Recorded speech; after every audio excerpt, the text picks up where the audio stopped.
जय हिंद दोस्तों, मैं Narendra Singh, English teacher from Vivekananda academy. आज आपके सामने फिर से ट्रांसफॉर्मेशन के अगले चरण में आपको ले जा रहा हूं। मैं बताने वाला हूं इसमें कि आज जो ट्रांसफॉर्मेशन हमको करना है उसमें इंट्रोगेटिव सेंटेंस को किस तरह से हम असर्टिव में और असर्टिव से किस तरह से हम एक सेंटेंस को इंट्रोगेटिव में बदल सकते हैं। इससे पहली वाली वीडियोज़ में हमने रिमूव टू सीखा, उसके बाद यूजिंग टू सीखा, और ये तीसरा स्टेप है जहां एक असर्टिव सेंटेंस से इंट्रोगेटिव सेंटेंस बनाया जाएगा। ठीक है, चलिए धीरे धीरे हम अपने सभी स्टेप्स सीखते जा रहे हैं और यही जो है हमारे लिए उन्नति की ओर चरण के बाद एक चरण शो करते हैं। ठीक है ना, स्टेप को शो करते हैं। ये पार्ट 3 मैंने लिख दिया है वीडियोज के लिए, वरना इंट्रोगेटिव से असर्टिव और असर्टिव से इंट्रोगेटिव बनाने के लिए मुझे एक स्टेप आपको सिखाना है। ठीक है, चलिए तो मैं लिख देता हूं कि किस तरह से हम जो है असर्टिव सेंटेंस को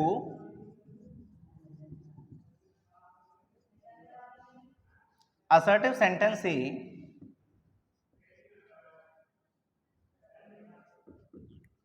इंटेरोगेटिव सेंटेंस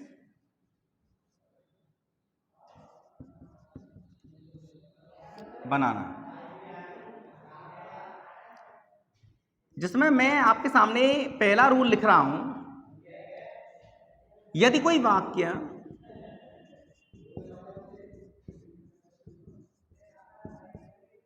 वाक्य एक सब्जेक्ट से शुरू होता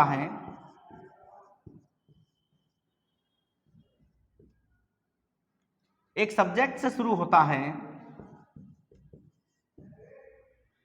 और उसके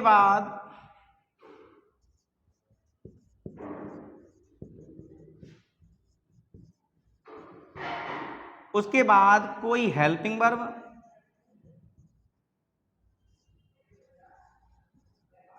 या कोई फाइनाइट वर्ब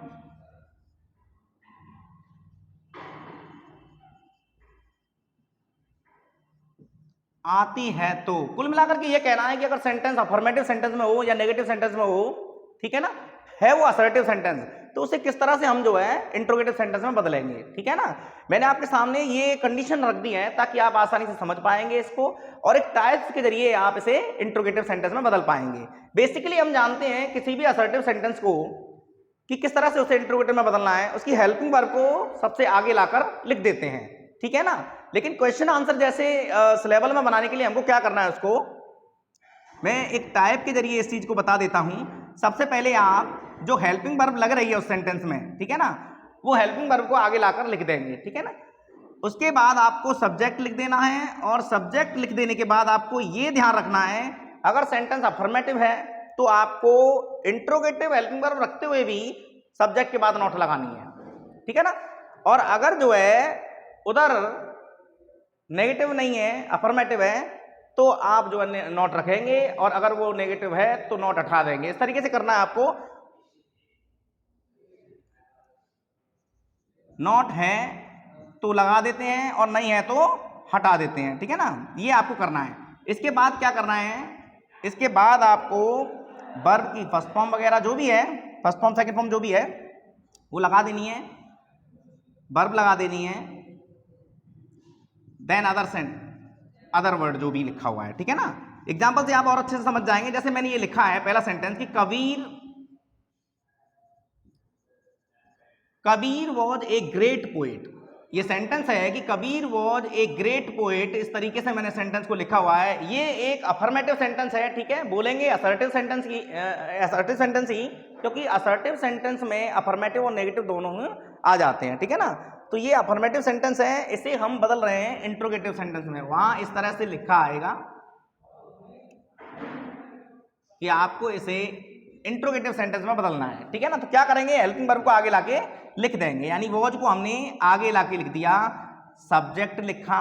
ठीक है ना, अब वही बताया था मैंने, अगर हेल्पिंग वर्ब के बगल में नॉट लग रही है तो आप नॉट हटा देंगे और अगर नहीं लग रही है तो आप नॉट लगा देंगे। तो आपको इधर नॉट लगा देनी है। ठीक है ना, ताकि क्वेश्चन आंसर जैसी प्रक्रिया बन जाएगी।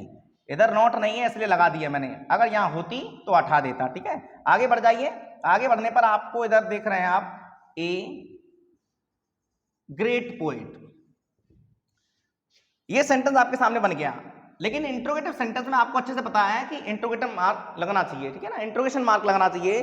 अब आप पढ़कर देख लीजिए, ये कह रहा है कि Kabir was a great poet, Kabir एक महान कवि थे, और इधर लिख रहा है कि was Kabir not a great poet, क्या कबीर एक महान कवि नहीं थे?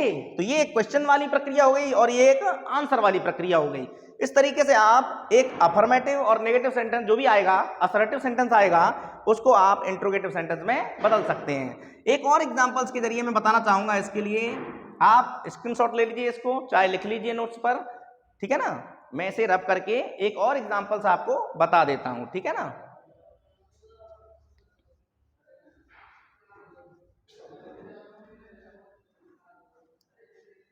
एक और एग्जांपल मुझे आपके सामने लिखना है। चलिए दूसरा एग्जांपल लिख देता हूं मैं इसके बाद तुरंत। ये लिखा हुआ है, you can drive A car, you can not लिख देता हूं ताकि उसमें नॉट नहीं आ रही थी तो लगा दी, इधर आएगी तो हटा तब भी देंगे। You can not drive A car, इस तरीके से मैंने एक सेंटेंस को लिखा और ये आपको इंट्रोगेटिव सेंटेंस में बदलना है। अच्छे से पता है आपको कि पेपर में जैसा वो ब्रैकेट के अंदर लिख देगा वैसा ही हमें वो बदलना है, ठीक है ना। तो इधर हम क्या कर रहे हैं, you can not drive A car, इस तरह का सेंटेंस आया है। ये है तो असर्टिव सेंटेंस, चाहे वो अफर्मेटिव हो चाहे वो नेगेटिव हो। अब बना रहे हैं इंट्रोगेटिव, हम इसको हेल्पिंग वर्ब को आगे ले आएंगे। मैंने कैन को आगे लिखा, उसके बाद सब्जेक्ट को लिखा, ठीक है ना, नॉट को हटा दिया जैसा मैंने कहा था वैसे ही, कि नॉट आ रही है तो उसे हटा देते हैं और नहीं आ रही है तो लगा देते हैं, ठीक है ना। अब इधर ड्राइव, तो ड्राइव को वर्ब को लिख लिया, उसके बाद जो भी बचा हुआ भाग है वो लिख लिया, ड्राइव ए कार, और ये इंट्रोगेटिव मार्क लगा दिया, ठीक है, इंट्रोगेशन मार्क लगा दिया। अब पढ़कर देखिए आप जो है, can you drive A car, क्या तुम कार चला सकते हो? आंसर निकल के आया, you can not drive A car, आप एक कार नहीं चला सकते हो, ठीक है ना। तो इस तरह से हम एक अफर्मेटिव या नेगेटिव सेंटेंस जो असर्टिव सेंटेंस कहलाता है उसे इंट्रोगेटिव सेंटेंस में बदल सकते हैं। तो इसका एक रूल तो ये है। अब दूसरे रूल की ओर बढ़ रहे हैं। दूसरा रूल क्या है, देखिए,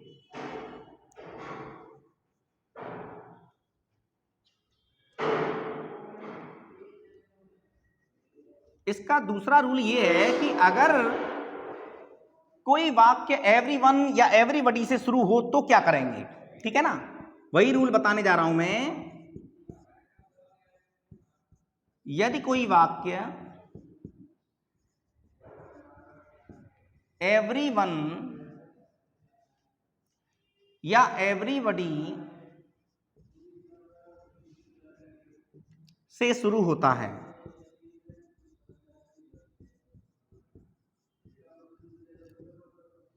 तो क्या करेंगे।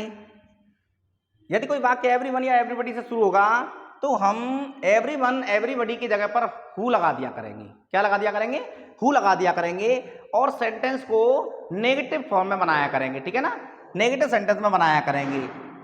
तो सबसे पहले क्या करते हैं हम, सबसे पहले हु लगा देते हैं, सबसे पहले हु लगा देंगे,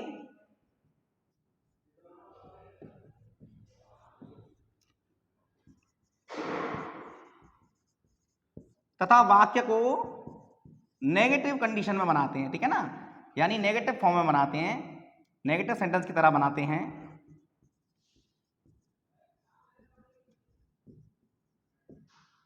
अब आप एग्जाम्पल से आसानी से समझ सकते हैं, ठीक है ना। मैंने टाइप नहीं लिखा है, इससे ही आप अच्छे से समझ जाएंगे कि यदि कोई वाक्य एवरीवन या एवरीबॉडी से शुरू होता है तो सबसे पहले तो हु लगा देना है, इनकी जगह पर, ये शब्दों की जगह पर हु लगा देना है, और बाद में क्या करेंगे, वाक्य को नेगेटिव फॉर्म में बनाते हैं, ठीक है ना। देखिए मैंने एक सेंटेंस को लिखा, जैसे ये लिख रहा है कि everyone wants to be rich, और ये जो है इंट्रोगेटिव सेंटेंस में हमें बदलना है, ऐसा वहां पेपर में लिखा आया, मान के चलिए, ठीक है। Everyone wants to be rich, हर कोई धनी बनना चाहता है, हर कोई रिच बनना चाहता है, ये एक ऐसा सेंटेंस है जिसमें एवरीवन आ रहा है, ठीक है ना। अब हमें ये इंट्रोगेटिव में बदलना है तो हमें एवरीवन की जगह पर हु लगा देना है। ये आप जानते हैं वांट में ऐसा लग रही है, ये प्रेजेंट इंडेफिनिट टेंस है, और प्रेजेंट इंडेफिनिट सेंटेंस को नेगेटिव फॉर्म में बनाने के लिए, इसमें लिखा हुआ है नेगेटिव फॉर्म में बनाना सेंटेंस, तो नेगेटिव फॉर्म में बनाने के लिए हमको डज नॉट या डू नॉट का प्रयोग करना पड़ता है, ठीक है ना।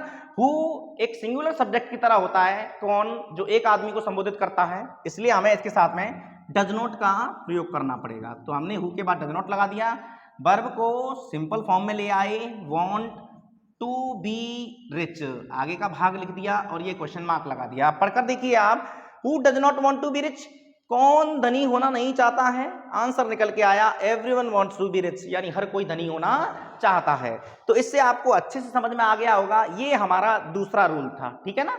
अब मैं तीसरा रूल बताने जा रहा हूं आपको।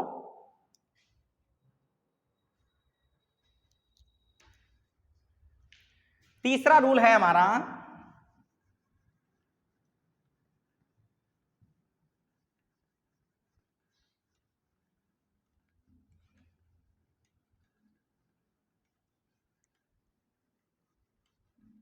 चलिए तीसरा रूल, रूल नंबर 3। इसमें क्या है कि यदि वाक्य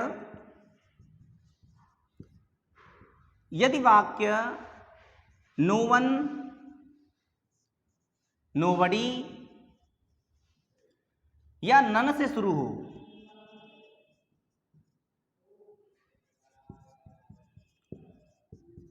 तो क्या करेंगे? तो इसमें भी आप ये शब्दों की जगह पर हु लगा देंगे। तो इनके स्थान पर हु लगाते हैं,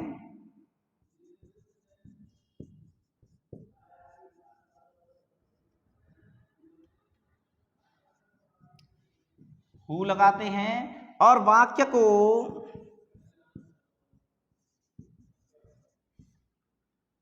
जैसे का तैसा लिख देते हैं।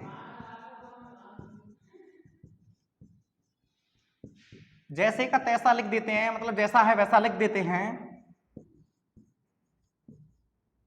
ठीक है ना। मैंने कंडीशन को सामने रखा है कि अगर मान लीजिए कोई वाक्य है और वो नो वन, नोबडी या नन जैसे शब्दों से शुरू हो रहा है, तो क्या करना है? इन शब्दों की जगह पर आपको हु लगा देना है, यानी इनको हटा देंगे, हु लगा देंगे और वाक्य जैसा लिखा है वैसा लिख देंगे, ठीक है ना। एग्जाम्पल से आप समझ जाएंगे। देखिए मैंने सेंटेंस को लिखा, नोबडी वॉन्ट्स, वही nobody wants to be poor, nobody wants to be poor, इस तरह का सेंटेंस लिखा है मैंने, ठीक है ना। और ये हमको इंटेरोगेटिव सेंटेंस में बदलना है। अब इंट्रोगेटिव सेंटेंस में बदलने के लिए करना क्या है? हमको रूल को फॉलो करिए, ठीक है ना। ये शब्दों की जगह पर आपको क्या लगाना है? हु लगाना है। तो आपने नोबडी की जगह पर हु रख दिया। अब सेंटेंस में कोई छेड़छाड़ नहीं करनी है, जैसे का तैसा लिख देना है। तो आप लिख सकते हैं वांट्स टू बी पुअर, लेकिन क्वेश्चन मार्क जरूर लगाना, ये ध्यान रखिए। इसके बिना इंट्रोगेटिव सेंटेंस नहीं कहलाता है, ठीक है ना। अब पढ़कर देखिए, who wants to be rich, कौन गरीब होना चाहता है? आंसर निकल के आया nobody wants to be poor, ठीक है ना। इस तरह से आप एक असर्टिव सेंटेंस को इंट्रोगेटिव सेंटेंस में बदल सकते हैं। उम्मीद है आपको वीडियो पसंद आई होगी और आप नोट्स बना रहे होंगे अपने, क्योंकि आपको अच्छे से पता है आपको टॉप लिस्ट में जाने के लिए डिटेल में जाना पड़ेगा, मेहनत करनी पड़ेगी। बिना मेहनत के कोई भी ऊंचाई हासिल नहीं की जा सकती, आपको अच्छे से पता है, ठीक है ना। उम्मीद है अच्छे से पढ़ रहे होंगे आप। लिटरेचर में भी आप इससे बेहतर पढ़ेंगे, ठीक है ना। आप इसके लिए देखते रहिए वीडियो को, और अच्छी लगे वीडियो तो इसे शेयर करिए ज़्यादा से ज़्यादा, ताकि उन बच्चों तक पहुंच सके जिन बच्चों के पास कोई इक्विपमेंट्स नहीं है ना, कोई साधन नहीं है, कोई सोर्स नहीं है, और वो लोग जो है सोच रहे हैं कि कहाँ से पढ़ें, कैसे पढ़ें, किस तरह से हमें इजी से इजी रूल मिले। तो उम्मीद है शायद उनको ये पसंद आए। बहुत अच्छे से रूल लिखे हुए, आसानी से समझ में आ जाएंगे, और यहाँ तक कि लिटरेचर के भी रूल समझ में आएंगे। देखते चलिए, कहने से क्या होता है, वो तो जब आप लिखेंगे पढ़ेंगे तो अपने आप समझ में आएगा, ठीक है ना। तो ज़्यादा से ज़्यादा शेयर करें, इसको सब्सक्राइब करें, ठीक है, ताकि जो है चैनल आपके पास बना रहे, और बेल आइकन दबाएं ताकि नोटिफिकेशन आपको तुरंत मिल जाए और वीडियो आपके पास आसानी से पहुंच जाए, ठीक है ना। उम्मीद है आपको ये वीडियो पसंद आएगी। Thank you so much for watching this video.